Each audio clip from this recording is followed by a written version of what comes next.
Hello friends, myself Prakash Chaudhary, Assistant Training and Placement Officer, triple I cell government polytechnic college Bhilwara.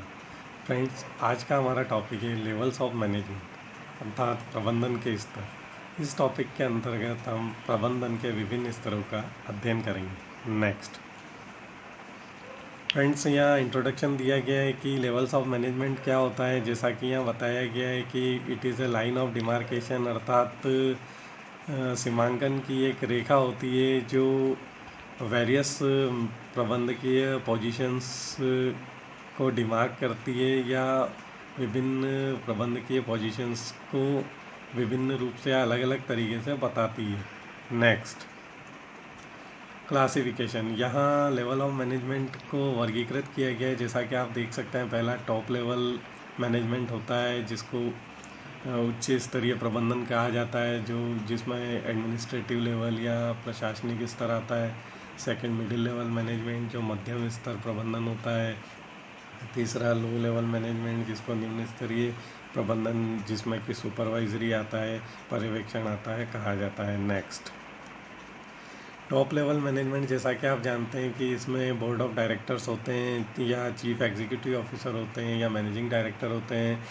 Top management जो होता है ultimate source of authority होता है, ये गोल को manage करता है, पॉलिसी बनाता है और सबसे ज़्यादा इनका जो टाइम डिवोट होता है वो प्लानिंग एंड कोऑर्डिनेशन फंक्शंस पे होता है। नेक्स्ट फ्रेंड्स, यहाँ रोल ऑफ टॉप मैनेजमेंट या उच्च स्तरीय प्रबंधन की भूमिका बताई गई है, जिसमें आप देख सकते हैं कि सबसे पहले जो एंटरप्राइज या संगठन है उसके ऑब्जेक्टिव्स डिसाइड करना, उसके उद्देश्य क्या है, उसके बारे में ब्रॉड पॉलिसीज़ या नीति बनाना। Issues necessary instruction for preparation of department budget अर्थात डिपार्टमेंट के बजट बनाने के लिए इंस्ट्रक्शन देते हैं। प्रोसीजर्स प्रक्रिया को या शेड्यूल को बताते हैं। ये रणनीतिक योजनाएं बनाते हैं, नीति बनाते हैं for the enterprises. Appoint the executive for middle level like departmental manager अर्थात जो मध्यम स्तर होता है उनके लिए एग्जीक्यूटिव को अपॉइंट करते हैं, डिपार्टमेंट मैनेजर्स आदि को। Next controls and coordinates the activities of all the department अर्थात जितने भी विभाग हैं हमारे संगठन में उनको कंट्रोल एंड कोऑर्डिनेट करते हैं और एक कांटेक्ट बनाने के लिए भी रिस्पॉन्सिबल होते हैं outside the with in the world, और ये गाइडेंस और डायरेक्शन प्रोवाइड करते हैं अर्थात हम कह सकते हैं निर्देश प्रदान करते हैं। Top management is also responsible towards the share holder for the performance. Share holder की तरफ भी इनका एक योगदान होता है परफॉर्मेंस ऑफ एंटरप्राइज को लेकर। नेक्स्ट फ्रेंड्स, यहाँ मिडिल लेवल मैनेजमेंट के बारे में बताया गया है। मिडिल लेवल मैनेजमेंट में ब्रांच मैनेजर या जो शाखा प्रबंधक होते हैं ये और डिपार्टमेंटल मैनेजर होते हैं। ये टॉप लेवल मैनेजमेंट के प्रति रिस्पॉन्सिबल होते हैं और अपने डिपार्टमेंट की फंक्शनिंग को देखते हैं। ये जो अपना ज़्यादा से ज़्यादा टाइम होता है वो ऑर्गेनाइजेशनल और डायरेक्शनल फंक्शंस में डिवोट करते हैं। नेक्स्ट यहाँ पर role of middle level management या मध्यम स्तरीय प्रबंधन की भूमिका बताई गई है। ये they execute the plan of the organisation in accordance with the policy and directive of the top management अर्थात टॉप मैनेजमेंट जो पॉलिसी डिसाइड करता है, जो डायरेक्टिव्स देता है, उसके अकॉर्डिंग प्लान को एग्जीक्यूट करते हैं। ये सब यूनिट्स के लिए प्लान बनाते हैं। Participate in employ and training of lower level management अर्थात जो निम्न स्तरीय प्रबंधन होता है उनके एम्प्लॉयमेंट और प्रशिक्षण का कार्य देखते हैं। ये अपनी जो संगठन की पॉलिसी होती है उसको एक्सप्लेन करते हैं from top level to lower level management. Next they are responsible for coordinating the activity within the division और डिपार्टमेंट अर्थात डिपार्टमेंट के अंदर जो भी एक्टिविटी होती है उसको कोऑर्डिनेट करते हैं। ये जो इम्पोर्टेंट रिपोर्ट्स होती है उसको सेंड करते हैं टॉप लेवल मैनेजमेंट को।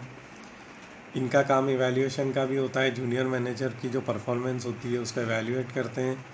दे are also responsible for inspiring lower level management towards better performance अर्थात जो निम्न स्तर के प्रबंधक होते हैं उनको बेटर परफॉर्मेंस के लिए इंस्पायर करना भी इन्हीं का काम होता है। नेक्स्ट अब फ्रेंड्स हम आते हैं लोअर लेवल मैनेजमेंट या निम्न स्तर प्रबंधन पे।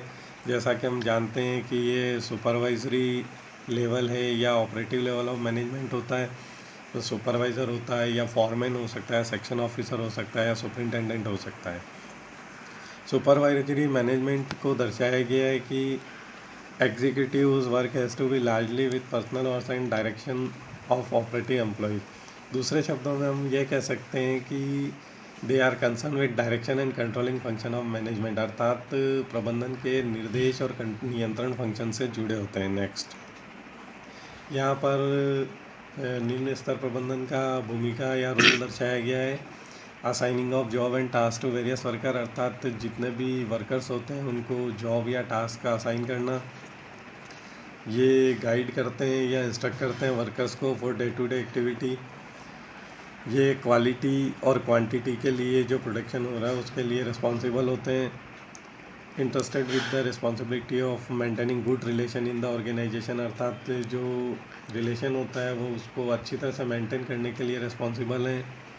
दे कम्युनिकेट वर्कर प्रॉब्लम, वर्कर की जो प्रॉब्लम होती है उसको कम्युनिकेट करते हैं, सजेशन देते हैं, रिकमेंड करते हैं to the higher level management, और हायर लेवल के जो गोल्स एंड ऑब्जेक्टिव्स होते हैं उनको वर्कर्स को एक्सप्लेन करते हैं। नेक्स्ट,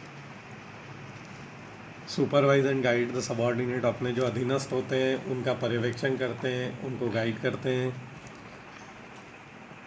वर्कर्स के जो ग्रीवेंसेस या रोष होते हैं उनको सॉल्व करने में हेल्प करते हैं। They are image builders of the enterprise, किसी भी एंटरप्राइज के इमेज बिल्डर होते हैं बिकॉज वो वर्कर से डायरेक्ट कांटेक्ट में होते हैं। एंटरप्राइज में अनुशासन को इंश्योर करते हैं। वर्कर्स को ट्रेनिंग प्रोवाइड करने के लिए जिम्मेदार होते हैं। वर्कर्स को मोटिवेट या प्रोत्साहित करते हैं और ये पीरियडिकल रिपोर्ट्स प्रिपेयर करते हैं। Next, thank you friends.